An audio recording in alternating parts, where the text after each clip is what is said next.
काफी सारे जने बहुत सारी मात्रा में ऐसे होंगे कि जो भगवान का भजन भी मतलब मंदिर भी जाएंगे और तामसिक भोजन का भी आहार करते हैं। बिल्कुल नहीं, बिल्कुल मतलब इसे कुछ मंगलवार को हनुमान जी के जाएंगे, मतलब इसे कुछ नहीं होने वाला। सबसे पहली बात है हमारे आहार शुद्धि, मन शुद्धि।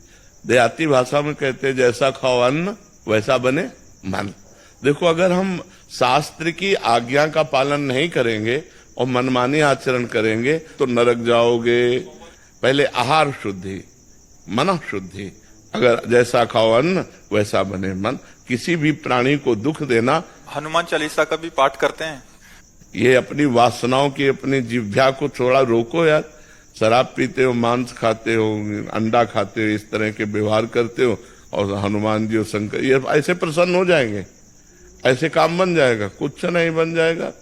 अवश्य में भोक्तव्यम कृतम कर्म शुभाशुभम। जो तुम कर्म करोगे तुम्हें भोगना पड़ेगा। चाहे मुर्गा हो, चाहे बकरा हो, सब जीव अपने प्राण बचाना चाहते हैं। सब जीव, तुम उनको काट कर खाओगे वो भोगना पड़ेगा। राम जी के रूप में भगवान ने यदि बाली के चरण में बाण मारा तो भगवान श्री कृष्ण के चरण में व्याध के रूप में उसने बाण मारा। देखो ना, लीला देखो। भगवान ने अंतिम अपनी लीला जो श्री कृष्ण ने लीला है वो यहां संपन्न की कि भगवान के चरण में व्याध जो है बाण मार रहा है।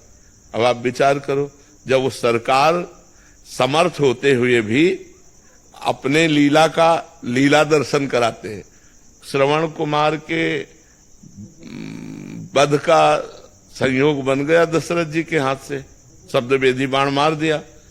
तो देखो उनका जो कर्म था वो तड़प तड़प के अपने पुत्र भगवान राम के वियोग में प्राण त्यागना पड़ा कि नहीं पड़ा?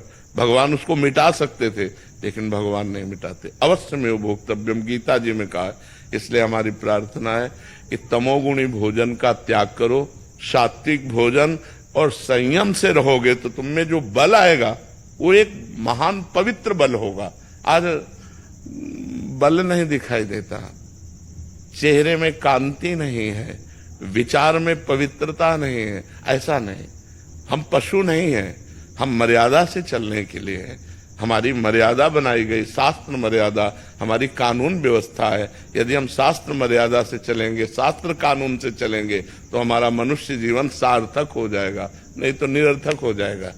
जैसे आजकल बच्चे कहते हैं हम स्वतंत्र हैं। नहीं, स्वतंत्रता नहीं।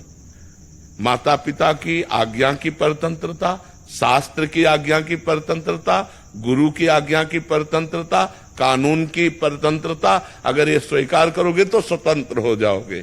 अगर मनमानी करोगे तो परतंत्र हो जाओगे। मनमानी स्वतंत्रता नहीं होती, मनमानी इंद्रियों की परतंत्रता होती। जो इंद्री कहती वही हम कहते हैं। आप अपने को स्वतंत्र समझते हैं इंद्रियों के गुलाम, मन के गुलाम, तो स्वतंत्रता कहाँ है?